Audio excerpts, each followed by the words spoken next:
के लिए अखबार फेंकने के लिए जो साइकिल खरीदा था वो 8वीं क्लास में किस्तों में खरीदा था मैंने। साइकिल खरीदने के पैसे नहीं थे हमारे पास।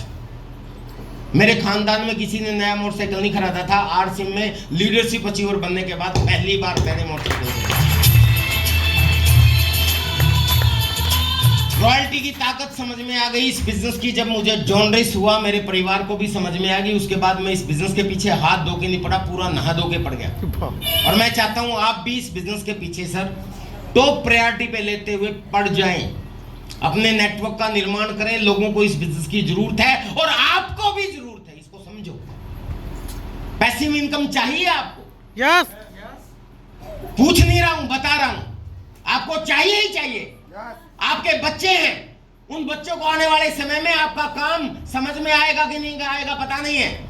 उन बच्चों को नौकरियां मिलेंगी कि नहीं मिलेंगी पता नहीं है। उनको पढ़ाई वो अपने बच्चों की करवा पाएंगे कि नहीं करवा पाएंगे आपको नहीं पता है। बहुत बुरा समय आने वाला है। अभी जो समय चल रहा है इसको कंप्यूटराइज युग बोलते हैं। आज के समय में नौकरियां खत्म हो गई है। जानते कि नहीं जानते? आज के समय में नौकरियां नहीं है। चपरासी की वैकेंसी निकलती है तो लाखों लोग एमबीए पीएचडी डॉक्टरेट किए हुए बच्चे अप्लाई करते हैं। यस और नो? आने वाला समय कंप्यूटराइज युग की बजाय अभी रोबोटिक युग आ रहा है। आम आदमी की जगह रोबोट काम करेंगे, फिर नौकरियां जाएंगी। और उससे भी बड़ा एक और खतरा आ रहा है, एआई, आर्टिफिशियल इंटेलिजेंस। उससे तो आप बिल्कुल ही बेखबर हो शायद। तो इस हिसाब से देखा जाए तो हमारे आने वाली जनरेशन कहां जाएंगी? आज के समय में अमीर आदमी अमीर होता जा रहा है, गरीब आदमी गरीब होता जा रहा है। हेलो?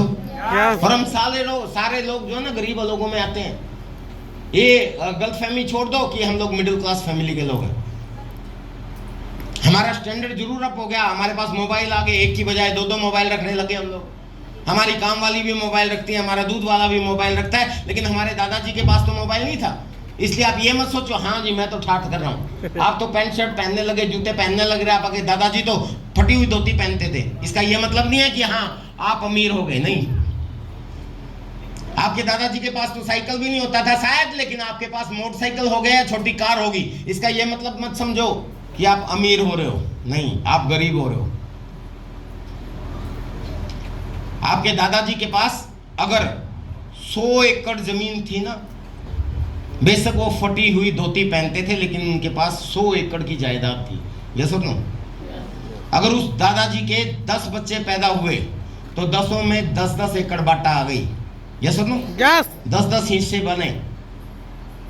उस जमाने में दादाजी के टाइम में 10 इतने तो पैदा होते थे ना। यस मेरे दादाजी को 9 थे, इसलिए मैंने 10 कहा है। पर मेरे दादाजी को तो जमीन थी नहीं, हमारे तो कुछ हिस्से में आया नहीं है। तो उसकी बात कर रहा हूँ जिसके दादाजी के पास 100 एकड़ थी। तो आपके पापा जी को कितने हिस्से आए? 10। और अब आपके पापा जी के 2 बच्चे पैदा हो गए, क्योंकि उसके जमाने के बाद थोड़ा सा ब्रेक लग गया था। हेलो? यस तो मेरे पापा जी के जमाने में 2 ही काफी, औरों से माफी, ऐसा कुछ नारा दिया जाता था ना। और हमारे पापा जी के जमाने के मैक्सिमम लोगों के पास यही 2-4 होते थे। यस और नो? तो 2 ही मान लेते। तो 2 हुए, कितनी बात आई? 5-5, आधी हो गई, जस्ट कट आधा। तीसरी पेटी पे जाते हुए 100 एकड़ की जमीन 5 एकड़ में बदलेगी। और ये तो उनकी हालत है जिनके दादाजी के पास 100 एकड़ थी। जिसके पास थी ही 2, उसका क्या हुआ? हेलो?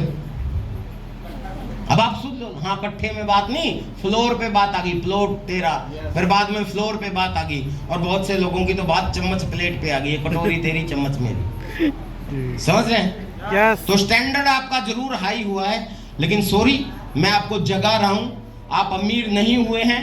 आपका स्टैंडर्ड और भी हाई हो जाए, आपके बेटे को अगर बहुत शानदार नौकरी भी लग जाए और हम इस घमंड में रहते हैं कि हम तो अमीर बन गए, नहीं। आगे भी आपकी जनरेशन चलनी है।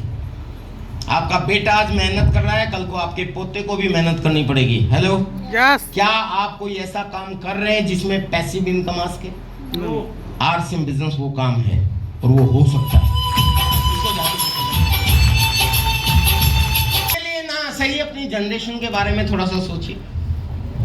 लेकिन मानव स्वभाव से स्वार्थी होता है। चलो अपने बारे में सोच लो। आप अपने जीवन में अपने सपने नहीं पूरे कर पाते, खुद फटी हुई बनियान पहनते हो, फटे हुए अंडरवियर पहनते हो, सॉरी बुरा मत मानना प्लीज, लेकिन ये सच्चाई है। पर आप अपने बच्चों को नए कपड़े दिलाते हो, यस और नो? मैक्सिमम बाप को देख लेना, उनके अंडरगारमेंट फटे रहते हैं, बनियान गंजी फटी रहती है, लेकिन बच्चों को नए नए कपड़े दिलाते हैं। खुद अपने सपने कुचलते हो, खुद आपकी भी इच्छा है घूमने जाने की, आप भी चाहते हो, लेकिन आज तक आपने पटना का बौद्ध स्तूप भी नहीं देखा होगा। ये पटना रहा, यस और नो? विदेशों में जाने की तो बात दूर है, मैक्सिमम लोगों की बात कर रहा हूँ, कुछ लोग हो सकते हैं हाथ नहीं खड़े करवा रहा, पर मैं आपको ये कहना चाहता हूँ कि आप अपने ही पैरों नीचे अपने सपने इसलिए कुचलते हो क्योंकि आपको अपने फ्यूचर की चिंता ही नहीं है, सॉरी फ्यूचर का भरोसा ही नहीं है कि आने वाले समय में क्या होगा। कोई एक हारी बीमारी हमारे घर में आ जाए, या शादी तीज त्योहार या कोई शादी आ जाए, तो हमारे कर्जे में आ जाते हैं हम लोग, यस और नो? तो सर थोड़ा सा सोचना तो पड़ेगा, क्या कोई ऐसा काम कर रहे हो, क्या कोई ऐसी आपकी इन्वेस्टमेंट है जो आपके बाद आपके परिवार को संभाल सके? ऐसी कोई स्टेपनी है आपके पास? आरसीएम बिजनेस वो स्टेपनी हो सकती है। कुछ नहीं था सर मेरे पास, कुछ भी नहीं था, बिल्कुल 0/0। 5वीं क्लास में अखबार के लिफाफे बेचता था, 8वीं क्लास में अखबार बांटना शुरू किया, 11वीं क्लास में बच्चों को कराटे सिखाना शुरू किया। जिस स्कूल में पढ़ता था बच्चों को कराटे सिखाता था ताकि मेरी पढ़ाई की फीस पूरी हो जाए। दिल्ली में इंजीनियरिंग करने के लिए आया, कॉलेज में पढ़ा रोहतक में, वहां बच्चों को कराटे सिखाता था और पैसे लेता था। दिल्ली में इंजीनियरिंग करने के लिए आया, वहां भी मैं कराटे सिखा के अपनी पढ़ाई का खर्चा पूरा करता था। मेरे पापा जी ने नहीं पढ़ाया मुझे, मैं खुद अपने दम पे पढ़ा। लेकिन पढ़ाई के बाद नौकरी तलाश करने की कोशिश की, नौकरी नहीं मिलती भाई आसानी से। आपके बच्चे भी अगर पढ़ जाएंगे तो कोई गारंटी नहीं उसको नौकरी मिल जाएगी। आइए यहाँ आ जाइए प्लीज, समझ रहे हैं आप सब लोग? लेकिन ये बिजनेस मेरी समझ में आया और उसके बाद जब पूंछ में आग लगी और इसकी रॉयल्टी जैसी इनकम और पैसिव इनकम समझ में आई कि भाई पैसा तो आदमी कहीं से भी कमा सकता है, दिहाड़ी मजदूरी करके भी कमा सकता है, मैं कराटे सिखा के भी पैसा कमा सकता हूँ। ये हमारे सुनील कुमार ठाकुर ट्यूशन करके भी क्या बोलते हैं पैसा कमा सकते हैं। लेकिन आपके भोला जी आपके स्टूडेंट है ना सर?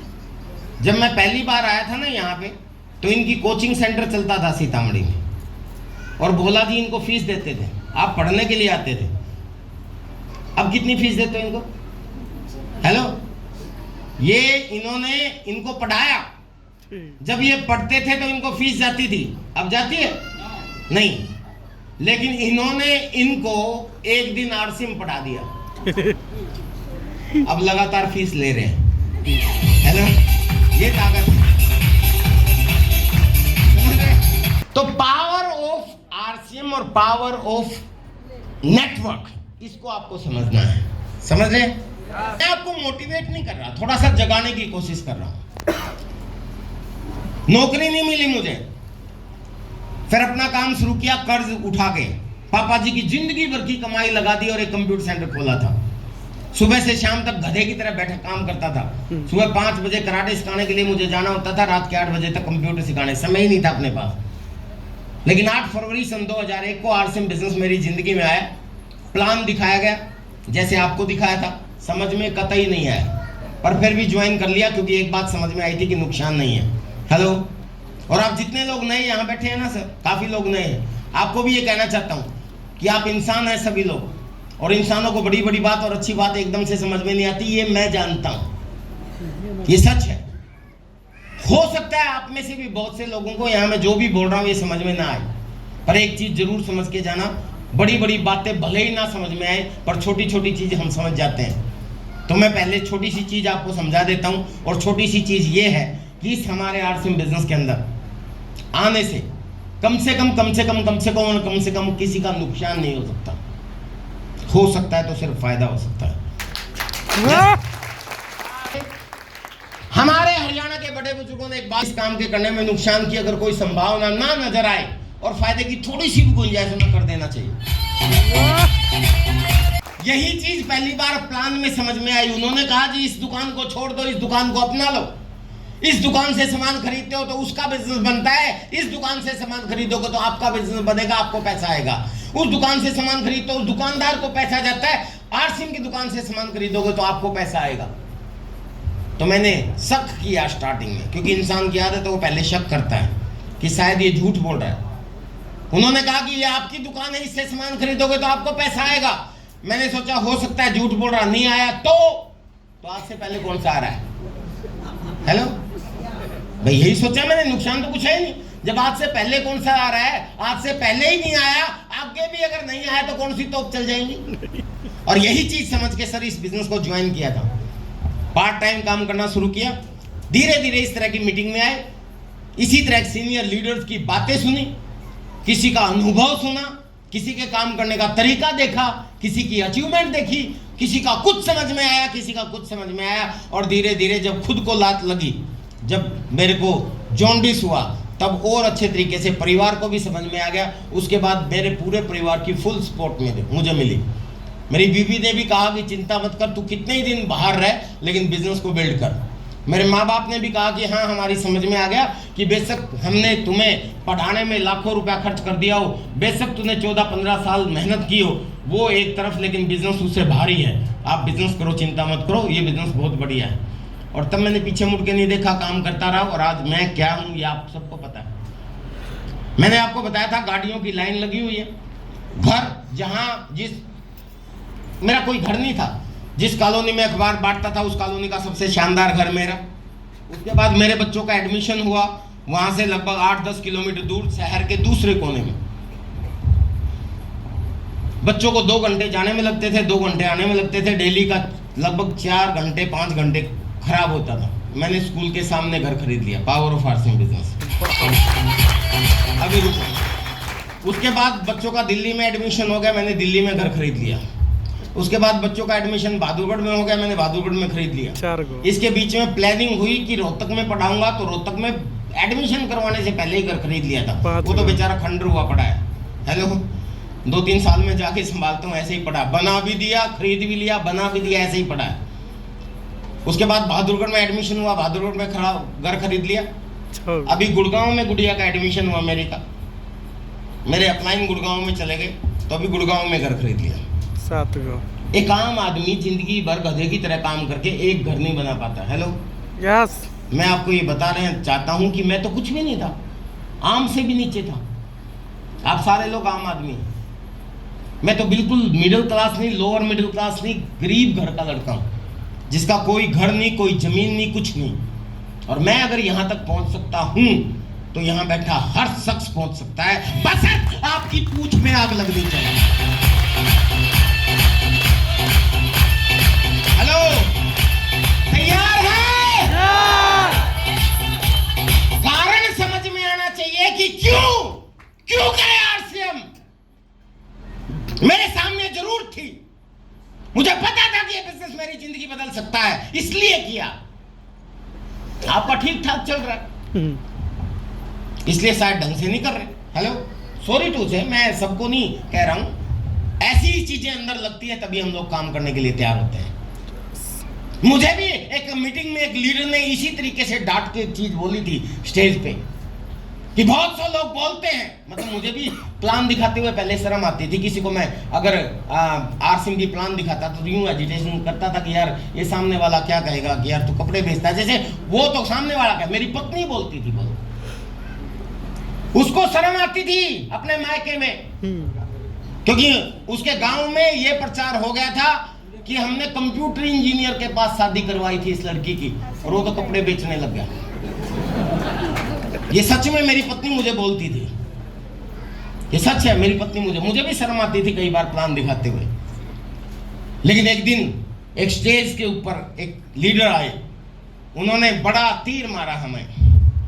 बोला लोगों को शर्म आती है प्लान दिखाते हुए, लोगों को शर्म आती है कपड़े की बात करते हुए, लोगों को शर्म आती है साबुन की बात करते हुए, लोगों को तब शर्म नहीं आती जब बच्चे के साथ दुकान पे जाते हैं और दिवाली नजदीक है और बच्चा किसी शानदार खिलौने की तरफ नजर उठा के ललचाए मन में देखता है, और आप देखते हो उसका रेट पता चलता है 15,000 का ये खिलौना है, और आप कहते हो बेटा नहीं, अच्छा नहीं है, खिलौना अच्छा नहीं, खिलौना तो बहुत अच्छा था, आपकी जेब अच्छी नहीं है, औकात नहीं थी खरीदने की। तब शर्म आनी चाहिए कि मैं अपने बच्चों को उसके सपने पूरे क्यों नहीं करवा सकता। बच्चे की छुट्टी होती है, हमारे लीडर ने बोला था स्टेज पे, गर्मियों की छुट्टी होती है, पता चलता है कि स्कूल में बच्चे, एक कहता है कि जी मैं अपने बच्चों को गोवा में घुमा के लेके आया, कोई बच्चा आके अपने आपके बेटे को बोलता है हम तो इस बार गोवा घूम के आए, कोई कहता है हम तो मनाली गए थे, कोई कहता है हम तो स्विट्जरलैंड गए थे, और पूछते हैं आप कहां गए थे? पापा जी ने तो हमें नानी के घर भेजा था। तब शर्म आनी चाहिए कि मैं अपने बच्चों को छुट्टियां मनाने के लिए क्या सिर्फ नानी के घर रह गया, मैं इस देश दुनिया में क्यों नहीं घुमा सकता? तब क्यों नहीं शर्म आती आपको? एक चौथी चीज और उन्होंने बोली थी कि शर्म करनी है तो और जगह बता देता हूं, करते हैं शर्म प्लान दिखाने में, शर्म करनी है तो मैं आपको बताता हूं क्या क्या किन किन जगह पे शर्म करनी चाहिए। उन्होंने कहा कि शर्म करनी चाहिए, आपकी बीवी किसी शादी में जाती है और किसी और लेडीज के गहनों की तरफ देख के ललचाए हुए मन में आपको कुछ कहती नहीं, लेकिन मन मन में देखती है, हाय कितना अच्छा नेकलेस है, हाय कितनी अच्छी अंगूठी है, मेरे पास क्यों नहीं है। उसको कहने की जरूरत नहीं होनी चाहिए, आपको तब शर्म आनी चाहिए कि बाकी लेडीज इसकी तरफ देख के इतने गहने में इसको दिला सकूं। हेलो यस, वो बोलते हैं, आगे उन्होंने बोला, मैं नहीं बोल रहा, जो मुझे लगा था मैं बता रहा हूं, आगे उन्होंने बोला कि आपकी बीवी मायके जाती, ये तो मेरा पर्सनल अनुभव था, वो बस में धक्के खाते हुए जाती है, तब आपको शर्म क्यों नहीं आती कि इसके पास अपनी गाड़ी क्यों नहीं है? और सच बताऊं सर, मेरी मैडम उस समय प्रेग्नेंट थी और मतलब मेरे पास गाड़ी नहीं थी उस समय, मैं रॉयल्टी अचीवर था, आरसिंग शुरू कर चुका था, वैसे उसको मायके जाना था। सच्ची घटना है, एक बस स्टैंड पे मैं छोड़ने के लिए गया जींद, भाई मायके जाना है, बस में ही जाती है, सबकी जाती है, मेरी भी जाती है, कोई बड़ी बात नहीं, और भीड़ थी बहुत ज्यादा, मैडम प्रेग्नेंट थी, मैंने सोचा रुक जाए यार अगली बस में चले जाऊंगा, अगली आई वो भी आते ही भर गई, ऐसे मैंने 2 बस निकाल दी और टाइम लेट होता जा रहा था, अंधेरा हो जाता बाद में, लगभग 2-3 बज चुके थे, लगभग 3-4 घंटे का रास्ता है। एक बस आई पूरी भर गई, मजबूरी में चढ़ाना पड़ा, धक्का दे के उसको, आगे से कोई खींच रहा है कि आ जाओ चढ़ जाओ, कोई बात नहीं, पीछे से कोई धक्का दे रहा है, उसको देखते हुए आंखों में आंसू आए सर, तब समझ में आया कि हाँ हमें आरसिंग क्यों करना चाहिए।